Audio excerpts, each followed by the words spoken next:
Before Spotify, before sampling, before a single hashtag existed, 10 Records already knew how to break your heart and heal it in the same 3 minutes.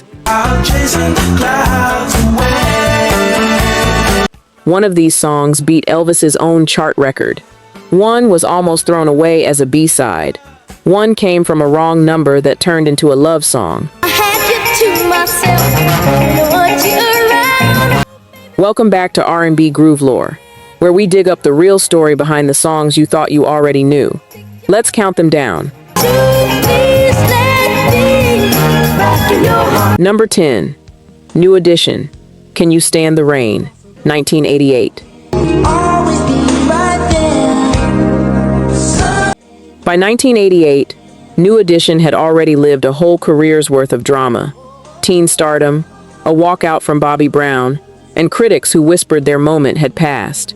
Nobody expected a comeback, certainly not one this mature. Producers Jimmy Jam and Terry Lewis didn't want another dance floor single. They wanted proof this group had grown up. So they built a slow-burning question around Ralph Tresvant's voice, one gentle piano chord at a time, asking the person you love if they'll stay when things get hard.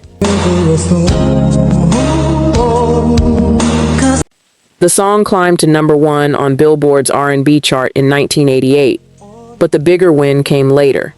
That Jam and Lewis production style became the actual blueprint for 90s R&B, echoed by Boyz II Men, Jodeci, and Dru Hill for years afterward.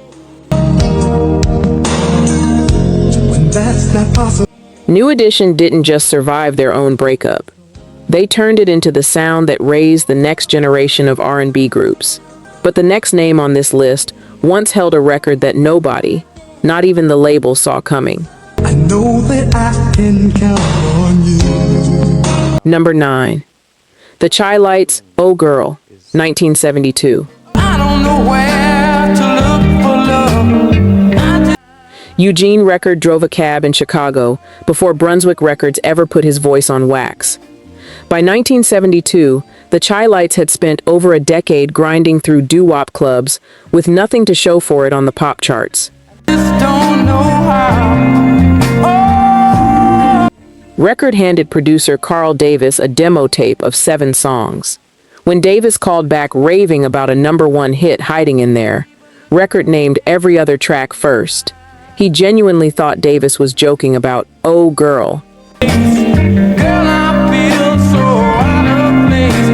He wasn't. Built around a mournful harmonica line played by bandmate Marshall Thompson, Oh Girl rode straight to number 1 on the Billboard Hot 100 in May of 1972, the group's only pop chart topper ever.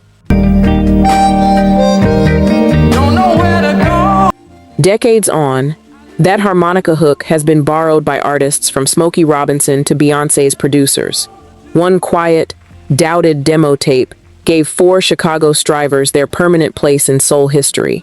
But our next record was born from a phone call that was never even meant for the person who answered it. Number 8. Gladys Knight and the Pips, Midnight Train to Georgia, 1973. Songwriter Jim Weatherly wasn't writing R&B at all in 1970. He was a former Ole Miss quarterback trying to make it in LA, and one night he called his friend Lee Majors' house. Majors wasn't home. His girlfriend, a young actress named Farrah Fawcett, picked up instead. He said he's going. He said he's going. She mentioned she was packing to catch a midnight plane to Houston to see her family. Weatherly loved the phrase so much he wrote an entire country ballad around it that same night, using Fawcett and Majors as the story's characters without either of them knowing.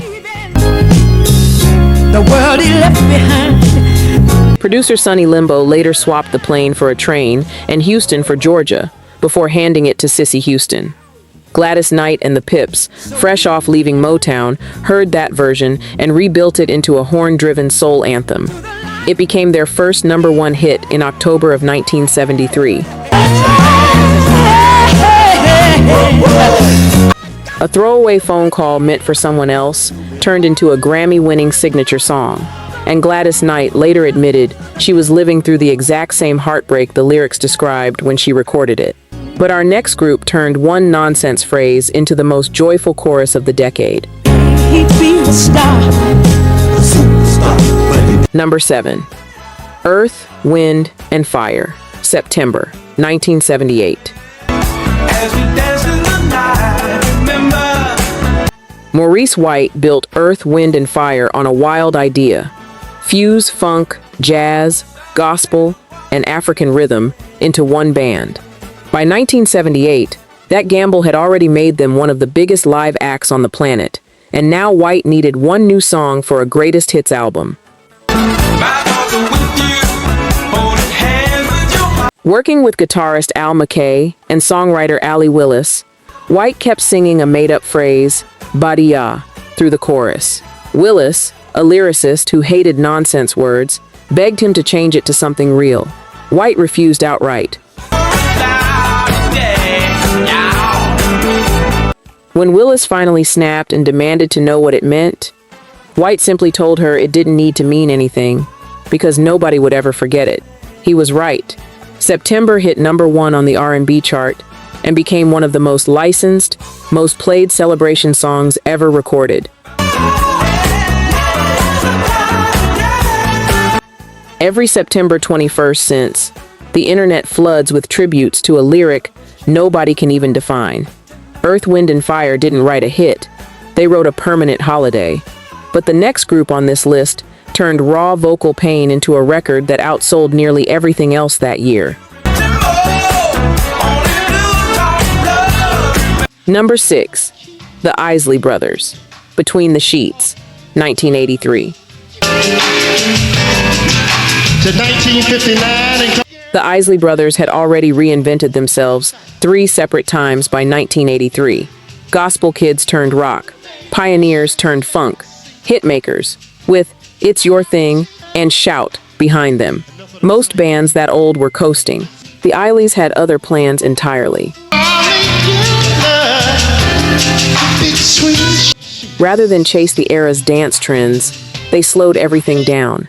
Around a hypnotic drum machine and Ernie Isley's liquid guitar, Ronald Isley delivered a vocal so restrained it barely rose above a whisper, trusting the silence between the notes to carry the emotion. Between the Sheets wasn't even their biggest chart hit on release. Its real life came later, when producers realized its bass line was pure gold. The Notorious B.I.G. built an entire hit around it, and Jay-Z, Aaliyah, and The Weeknd all returned to that same groove for decades afterward. A whole generation discovered the Isley Brothers backwards, through hip-hop samples, before ever hearing the original. That's a group who mastered reinvention so completely, their smoothest ballad became someone else's biggest song 40 years later. But our next act broke a record that had stood since Elvis Presley was alive to defend it. ain't no mystery. Number 5. Boyz II Men, End of the Road, 1992. In 1992, Boyz II Men were road-tested, but still unproven, at the very top, touring with MC Hammer between gigs. Producers Babyface and L.A. Reid needed a ballad fast, for the soundtrack of Eddie Murphy's Boomerang, so the group flew back to Philadelphia and recorded every vocal in roughly 3 hours flat. Yes, baby, my heart is lonely. Wanya Morris wasn't even sold on the song at first, calling it just okay when he first heard the demo. His group mates disagreed loudly, and it turned out they were the ones who heard it clearly. Released that June, End of the Road didn't just top the Billboard Hot 100, it stayed there for 13 straight weeks, breaking a chart record Elvis Presley had held since 1956 with Don't Be Cruel. Boyz II Men found out they'd made history while standing exhausted backstage in London mid-tour. That 13-week reign lasted only months before Whitney Houston topped it, but the achievement made Boyz II Men the defining vocal group of the decade almost overnight. and the group that started that entire dynasty of harmony groups is still one of our countdown's biggest names, waiting up ahead. Just heard me and just ran out with that other fella. Number 4. The Four Tops. Reach Out, I'll Be There. 1966. The Four Tops spent nearly a decade grinding through Detroit clubs before Motown's Holland Dozier Holland songwriting team truly understood what they had. Levi Stubbs didn't sing with the polished smoothness most Motown leads used. He attacked every lyric like he was fighting to be believed. Recognizing that raw, gospel-rooted intensity, the writers built Reach Out, I'll Be There, specifically to showcase Stubbs's dramatic delivery, layering tambourines, driving strings, and a booming bass line into something bolder than anything Motown had attempted before. Released in August of 1966, the song shot to #1 on both the Billboard Hot 100 and the UK singles chart, becoming one of Motown's biggest global crossover hits of the decade. Critics praised the production. Audiences simply couldn't stop playing it. Nearly 60 years later, Levi Stubbs' performance still gets covered by artists across pop, country, and rock, proof that soul music didn't need to be smooth to be unforgettable. Sometimes it just needed to be honest. But the next name on our list turned 5 brothers and one 11-year-old into instant history. Number 3. The Jackson 5. I Want You Back. 1969. Berry Gordy was hunting for Motown's next generation when 5 brothers from Gary, Indiana, walked into his orbit in 1969, drilled relentlessly by their father Joseph, until every harmony was flawless. Gordy handed their debut to his in-house production team, nicknamed the Corporation, and together they built I Want You Back. Nobody was ready for what happened when 11-year-old Michael Jackson opened his mouth. His lead vocal carried confidence and emotional control that stunned grown musicians in the room, over James Jamerson's driving bass line and that instantly recognizable piano intro. Released in October of 1969, the song hit #1 on the Billboard Hot 100 by January 1970, kicking off an unmatched streak of 4 consecutive chart-topping debut singles. No new group had ever opened a career that way. More than 50 years later, I Want You Back is still one of the greatest debut singles ever recorded. The moment the whole world first heard the voice that would eventually change popular music completely. But before Michael's voice took over the airwaves, one overlooked group waited nearly 20 years just to get their shot. Number 2. The Spinners. I'll Be Around, 1972. The Spinners formed back in 1954 and spent almost 2 decades stuck in Motown's shadow, watching acts like The Temptations and the Four Tops become superstars while their own singles quietly stalled. By 1972, many industry insiders assumed their moment had simply passed them by for good. Everything changed when they signed with Atlantic Records and were paired with producer Tom Bell, architect of the entire Philadelphia soul sound. Bell wrote I'll Be Around as their reintroduction, built around warm guitar and Bobby Smith's tender lead vocal. Here's the twist. Atlantic didn't even believe in the song. It was released as a throwaway B-side. But radio DJs across the country kept flipping the record over, and listener requests forced the label to promote the other side instead. I'll Be Around climbed to #1 on the R&B chart that October, becoming the biggest hit of the Spinners' career up to that point. Proof that sometimes the audience finds the hit before the record label even notices it's there. Still, one group's very first big single remains the standard every soul harmony record gets measured against. Number 1. The Temptations, My Girl, 1964. By 1964, the Temptations had already spent 4 years polishing their harmonies at Motown without landing the massive crossover hit Berry Gordy knew they had in them. Then songwriter Smokey Robinson heard something specific in David Ruffin's voice, a warmth he believed could carry an entire song alone.